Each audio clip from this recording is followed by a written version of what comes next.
अस्सलाम वालेकुम नाज़रीन, मैं हूं मियां ज़ीशान और आप देख रहे हैं जेलम अलर्ट। नाज़रीन, इलेक्शन 2024 का मरहला जो है वो अबूर हो चुका है। 80% रिजल्ट जो है वो आ चुके हैं। आज जेहलम में मौजूद हूँ। जेहलम की 3 सूबाई असम्बलियों में पाकिस्तान तहरीक इंसाफ के जो कैंडिडेट थे उन्होंने विन किया और 2 जो NA की सीट थी उस पर मुस्लिम लीग नून के कैंडिडेट जो है वो विन किया। लेकिन पाकिस्तान तहरीक इंसाफ के जो कारकुन हैं एहतजाज कर रहे हैं, वो अभी भी एहतजाज कर रहे हैं कि ये सीट जो हम लीड के साथ जीत रहे थे लेकिन इन्होंने इलेक्शन रिग्ड करके ये हमसे NA की सीट्स लिया। मेरे साथ मौजूद हैं जेहलम के नामवर सहाफ़ी हैं आसिफ जट साहब, इनसे गुफ्तगू करते हैं। अस्सलाम वालेकुम। जी वालेकुम अस्सलाम। जट साहब, 3 सूबाई असम्बली हैं जेहलम की जिस पे पाकिस्तान तहरीक इंसाफ लीड कर रही है। उन्हीं की जो NA की नशिस्तें हैं वहाँ पे मुस्लिम लीग नून को जिता दिया गया। आपने TV पे भी देखा होगा, लीड के साथ पाकिस्तान तहरीक इंसाफ जीत रही थी। इस बारे में आप क्या कहेंगे? सबसे पहले तो मैं सूबाई असम्बली की सीटों के बारे में कहना चाहता हूँ कि जो भी तज्ज़िया हम कर रहे थे, जो भी सोच रहे थे, उसके बिल्कुल मुतज़ाद रिज़ल्ट्स आए। उसकी वजह यह है कि जिस तरह से एक जमात को बिल्कुल ही खुडे लाइन लगाया हुआ था, कोई कॉर्नर मीटिंग्स की इजाज़त नहीं थी, कोई इस तरह से वो अपनी पब्लिसिटी नहीं कर सकते थे, उसके बावजूद भी उस जमात का मैंडेट आना बड़े शटर्ड निशान थे। लोगों के लिए मुश्किल था अपने कैंडिडेट को पहचानना भी, और उसके बावजूद उन पे वोट निकलना और फिर इतनी तादाद में वोट निकलना, ये एक बड़ी हैरत अंगेज़ बात थी। और ये साबित हुआ कि जेहलम जो है उसमें पाकिस्तान तहरीक इंसाफ है वो बड़ा एक वोट बैंक अपना रखती है। NA में आप समझ जाएंगे ये इलेक्शन रिग्ड हुआ है NA का? मैं उस पर आता हूँ, बात करते हैं उस पर। पंजाब असम्बली में मुकम्मल बात कर लेने दें। अच्छी बात एक बड़ी ज़बरदस्त नज़र आई है, वो ये है कि पाकिस्तान तहरीक इंसाफ के कैंडिडेट जीतते हैं और उसके बाद मुस्लिम लीग नून के चौधरी नदीम खादिम जो है वो एक वीडियो बयान जारी करते हैं जिसमें वो अपनी शिकस्त को तस्लीम करते हैं, अवामी मैंडेट के आगे सर तस्लीम ख़म करते हैं और फिर वो जीतने वाले कैंडिडेट यासिर कुरैशी साहब को मुबारकबाद भी पेश करते हैं, which is a very good gesture जो कि कम देखा जाता है। और ख़ास करके जो नदीम साहब जो हैं उनसे ये एक्सपेक्ट नहीं किया जा सकता कि वो इस कदर हाई कैलिबर की बात कर लेंगे। वजह यह है कि वो जज्बाती और अपनी पार्टी को लेकर अग्रेसिव और अवामी सियासत करते हैं। तो लगता यह था कि रंजो गम और गुस्सा होगा उनके अंदर और वो इसको जो है अदालत में चैलेंज करेंगे या ऐसा कुछ, लेकिन बिल्कुल भी उसके मुतज़ाद, जैसा मैंने कहा, ये सरप्राइजेस से भरा हुआ इलेक्शन था। तो पूरी उम्मीद थे क्योंकि मुस्लिम लीग नून जो आपको पता है कैंपेन धड़ाधड़ कर रही थी, पाकिस्तान तहरीक इंसाफ को ना उनका झंडा था ना कुछ, लेकिन वोटर चुप करके बैठा हुआ था। समझ भी उन्हें नहीं आई कि वोटर कहाँ है उनका। तो बिल्कुल उन्होंने एक अच्छा जेस्चर दिया जिसके लिए उनको अप्रिशिएट करना बहुत ज़रूरी है। और जो पाकिस्तान तहरीक इंसाफ के हिमायती याफ्ता आज़ाद उम्मीदवार जीते हैं, उन लोगों के ऊपर अब बड़ी ज़िम्मेदारी है कि वो अपने हल्के की नुमाइंदगी अच्छे तरीके से करें। आपने NA की बात की कि आपने कहा कि उसमें रिग्ड इलेक्शन था। आपसे मैं सवाल ये पूछता हूँ, कौन सा इलेक्शन रिग्ड नहीं था पाकिस्तान के अंदर? पाकिस्तान में हर इलेक्शन ज़ाहिर बात है रिग्ड होता है, लेकिन पहली दफ़ा ये निज़ाम नंगा हुआ। आप इस बारे में क्या समझ? हाँ जी, अब ये है कि हर खासो आम इस पे बात करता है, ये बहुत अच्छी बात है। लोग अब इस पे बात करते हैं, लोग अपना हक लेना जानते हैं और ये आगे ऐसे नहीं सिलसिला चलेगा। अवामी मैंडेट को आप पाँव के नीचे नहीं रोल सकते, बार बार तो अब आप ये प्रैक्टिस नहीं कर सकते। अवाम ने बहुत अच्छा किया। कुछ लोग कहते हैं जी वोट नहीं पाना सी, असी जिन्होंने वोट पाना जी उन्होंने निकलना नहीं। आपके वोट डालने की वजह से ये रिजल्ट्स निकले हैं। जो वोटर का टर्न आउट था जेहलम में, उस बारे में क्या? बहुत ज़बरदस्त था, बहुत ज़बरदस्त। पहली दफ़ा था ये जिला जेहलम में इतना टर्न? नहीं, 2018 में भी बहुत अच्छा टर्नओवर था, ये उसके करीब ही था, उससे बहुत ज़्यादा नहीं था, करीब था। देखें, लेकिन ये बहुत बड़ा टर्नओवर होता है, बहुत बड़ा टर्नओवर। आप ये देखें कि इस सूरत हाल में अगर कैंडिडेट्स लाख से ऊपर वोट ले रहे हैं, ये बहुत बड़ा टर्नओवर है। सोचने की बात यह है कि अवाम का जो मैंडेट है, अवाम जिसको चुनती है, उन नुमाइंदगान को अगर आप ज़िले की, मुल्क की आप नुमाइंदगी करने दें तो उससे अवाम को भी पता चल जाएगा कि हमने जो चुना है वो क्या करता है। अब मुझे डर जो लगता है ना, वो इस बात से नहीं लगता कि वो लोग सेलेक्ट हो जाते हैं जो लोग इलेक्शन हार चुके होते हैं। डर इस बात से लगता है कि उनको भी ये पता है कि हमें अवाम ने नहीं चुना। तो कैसे हल्के में वो किस मुंह से फिरेंगे फिर? हल्के में फिरने को छोड़ें, हल्के में फिरेंगे क्यों? पहले कौन फिरता है हल्के में?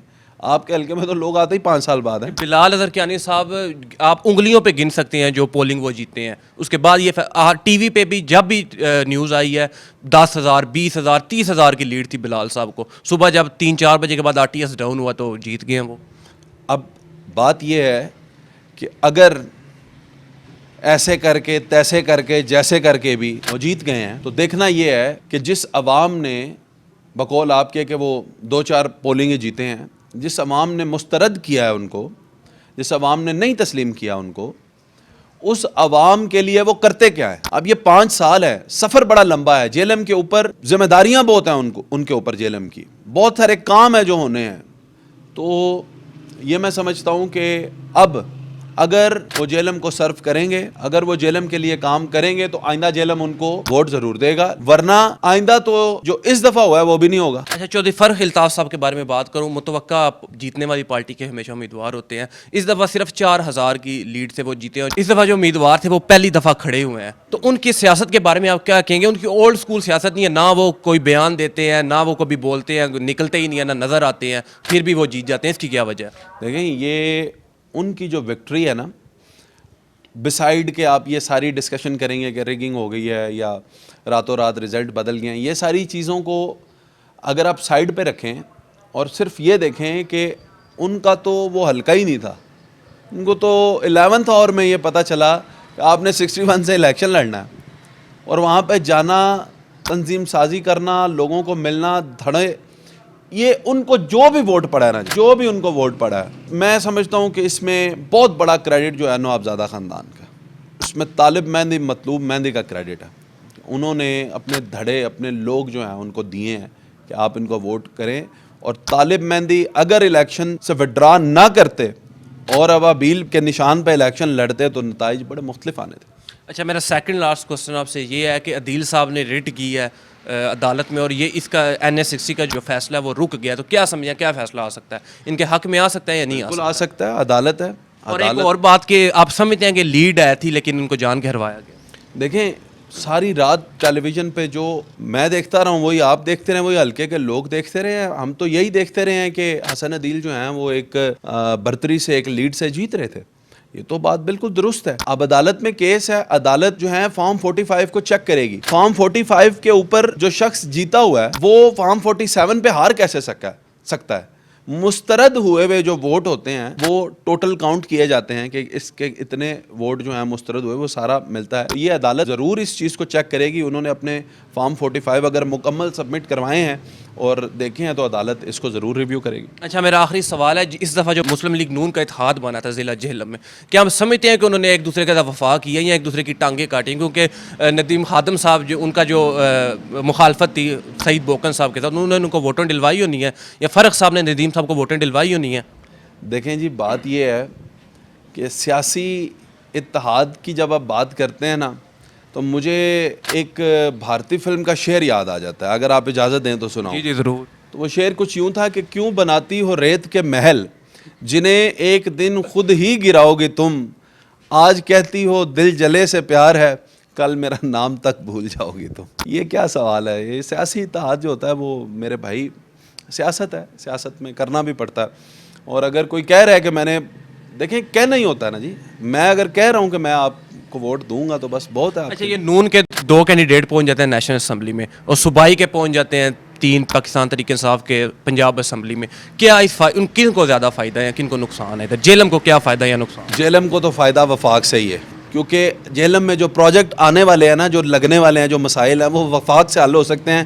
پنجاب والے مسائل تھوڑے ہیں اور وفاق والے زیادہ ہیں. جیسا کہ آپ کو سوئی گیس کا مسئلہ ہے تو وہ پنجاب نے تو نہیں ٹھیک کرنا, وہ تو وفاق. آپ کو بجلی کا مسئلہ ہے وہ وفاق نے ٹھیک کرنا ہے. آپ کو برجز چاہیے, چلیں وہ آپ پنجاب سے لے سکتے ہیں. آپ کو یونیورسٹیز چاہیے, وفاق سے ملیں گے. آپ کو میڈیکل کا نظام چاہیے, آپ کو وفاق سے ملے گا. تو یہ جیلم کے لیے ضروری ہے کہ وفاقی سطح پہ جیلم کی بہترین نمائندگی کی جائے. اور پنجاب میں تو ظاہر ہے جیلم رہا ہے ہمیشہ سے. نہیں یہاں پہ آپ نہیں سمجھتے کہ ٹکراؤ ہوگا, DC اور AC, یہ کافی سارے ادارے ہیں, کوئی ایک کہے گا میری بات مانو, دوسرا کہے گا میری بات مانو. نہیں کوئی ٹکراؤ نہیں ہوگا. یعنی ٹھیک ہے, نہیں ٹھیک بھی نہیں ہے لیکن ٹکراؤ نہیں ہوگا. DC نے جس کی بات سننی ہے وہ اسی کی سنے گا.